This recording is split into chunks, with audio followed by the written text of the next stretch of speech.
So we open with a busy piano and Naomi Watts poring over the cell phone bills, trying to find out who's this hussy, but she's a dead hussy, she's a dead hussy. Undid nails, but good gold jewelry, good gold, good gold. I love some good gold. Oh goodness, she does find out though that the heavy breathing call came from the house. Will she suspect the husband? Child, so now she meeting with the private eye. So she says, look, the call came from inside the house. I think my husband is the watcher. And she thinks he did it to hide the financial flaw. So the next day, Jennifer Coolidge drops by Mitch and Moe's and they're alive. So she's like, look, I don't really care why y'all ain't dead, but I know y'all got a condo down in Florida. When you gonna sell this joker?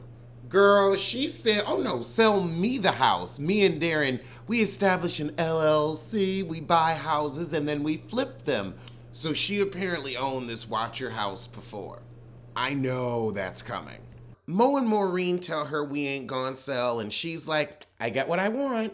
And then walks out of the house and looks at the Watcher house like she gonna get it. I mean, why didn't you just buy it before you sold it to them? Anywho. Meanwhile, across town, Naomi's meeting with the private eye, and she sent in the Watcher letter versus the husband's handwriting to see if Bobby Cannavale is the Watcher. But I don't know. I think she's giving us Miss Cleo, instead of an actual private eye. I mean, think about how they cheaped out with the security company. They cheaped out with her. She said 50 an hour. You getting, a storefront psychic for that. Ooh, we've got 2 more episodes of American Horror Story. I don't know why I was excited by that. It ain't nothing to look forward to. So, child, we dissecting the K in Brannock. And so there's suspicion on Dean. There's a 70% chance that the handwriting matches. This heifer just too dramatic. I think that she's hiring a troupe of actors and just playing along with this story. So Naomi's like, why the hell would he do this? Wait, so now Naomi didn't know that they cashed out all their investments to get this house? She's like, wait, no, I knew all of our money was going into this house. And the private eye's like, literally all your money except your Amex account and a checking account. Oh, but the Renoveve money wasn't really there. Y'all did not need to renovate that damn bad. This is why post-closing liquidity is so important. Oh, so he took out a high-interest loan on $150,000. See, 1 minute I think she's a phony, the next minute she seems on the ball. And Dean got passed over for partner. So forget that raise on bonus. Girl, how many times you gonna say we now know who the Watcher is? But child, Steve told all his business, yeah. Meanwhile, across town in the city, Bobby Cannavale runs up on the actor. He chases him and throws him against a fence. He said, look, you didn't ask me if I acted, but yes, I act. But everything I said was true. Over in Tribeca, Nora and my favorite turtleneck are going to the gallery. All her pieces done sold, and the gallery owner wants her back for another show this month. Back at the Heezy, Nora's in the backyard by the fire pit, but sees someone skulking around the grounds and runs over. It's Pearl. So the dumbwaiter guy's sister is telling her, oh, Mitch and Mo ain't dead.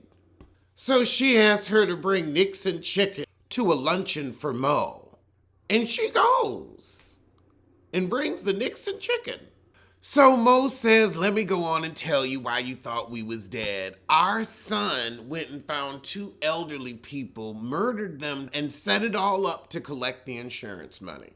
So it might have been my son that was the Watcher. And Pearl said, I thought it might have been Jasper. Well, then why didn't you speak up? She said 5 years ago, I got a letter, an ode to a house. So she asked her if she had the letter, and she said, no, I threw it away, but it was typewritten. However, Jasper did like to go to the library where there are typewriters. But then we hear some thudding in the room, and Nora's like, is Jasper here? And she's like, no, he's at the community center. Then we hear continuous thudding. Mo says, ooh, I hope it's a gentleman caller. And Nora's like, what's going on? And they're like, oh, just because we over 50 don't mean we don't need no peen. And Nora's like, wait, you got somebody locked up in there? Like, what is this? So she just leaves, goes home and sets her alarm. I would too. But Elle come downstairs and says, Mom, I want to talk to you. About what? So she apologizes for saying her pappies are racist. And now Naomi said, I don't believe it's the pappy no more. Lord, now Dakota run into the pappy in the city. So he's like, I went back and checked all the footage. That heifer never came to your house. So I don't know how she was in your bedroom when there's no record of her entering or exiting. So he show up at the house with Dakota to prove to Naomi, look, I wasn't cheating. He said, I've gone over the footage, Naomi. Unless there's a secret way in, she might still be in. What? So Naomi asked Bobby, did you have sex with that heifer? And he says no. She said, did you write the letters? And he said, well, only the last one. I'm going to slap him. So now he tricked her into signing away her retirement. I can't. Please don't divorce me over this. I didn't write the first two, but I did hit you up with the third. If it wasn't for the third letter, what we didn't need the drama. Y'all could have just sold the shit. Now you've ruined your own property value. So we waiting on, however, after this, she said, look, I'm not going to tell you whether or not we're going to stay married, but we is going to the Popo station to get the DNA results from the first two letters. And there's no matches. Oh, but it's a woman. So the family's having a tense dinner. He gonna say, I'm back for now. It's not that easy being married to your dad. You've plunged us into debt twice, you idiot. Now, once I could forgive, but we ain't doing that shit a second time. So now they both in the basement looking at the female suspects. I don't know if I would care that much. I'd be more worried about the debt. Bobby thinks that the watcher could have gone through an extra step of having a lady lick the envelope so that it wouldn't be traced back to him. He still thinks it's John Groff. Naomi says she thinks it's the real estate agent. And speak of the heifer, she calls with an offer, but for 1.9 when they paid 3.3. And she says, you're never going to do any better. Naomi's like, okay, heifer, I'll think about it. Bobby comes home. He gonna make dinner. She asks for the car keys so she can head to the country club because she wants to talk about why her membership was revoked. Probably because your check ain't clear. Oh, goodness. But she sees the detective having dinner with the real estate agent. She calls her husband and has him grab an Uber down there. Oh, goodness. Nora thinks that Jennifer has been humping on the detective all this time. Honey, I think she was just trying to get him to sell a house. Like, they were at the club. That seems to be a place where she goes with clients. I think you're overreaching, Naomi. My goodness, we are leaping to opinions. You two never mentioned you knew each other, which seems kind of weird. I don't think so. I mean, it's a small town. She's a predominant real estate agent. He's a detective. I figured they would have bumped into each other at, some type of event. They got good benefits. She's always trying to sell something. So they accuse them of being the watcher. It's one of you. And you've been trying to get us out that house ever since we got in. Ooh, and she tried to convince me you were having an affair right there at that table. You did that, heifer. You did. Oh my goodness, they are screaming this all over the country club. Oh! Jennifer Coolidge said, security, this is outrageous. Oh, she said you wanted that house but couldn't afford it, so you two cooked up this scheme to harass us so we'd sell it cheap. And your scheme almost worked. Child, Detective Chamberlain said, I'm gonna need a squad car. Is Theodore Birch in on it too? Girl, the waitress comes out with their Cobb salads and asks, are they joining you?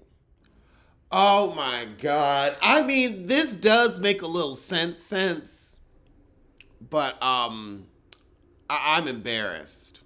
Girl, but Jennifer Coolidge says, I'm gonna call my friend at page 6 because I think it's time the whole world knows what's going on at your house. Well, child, what's going on?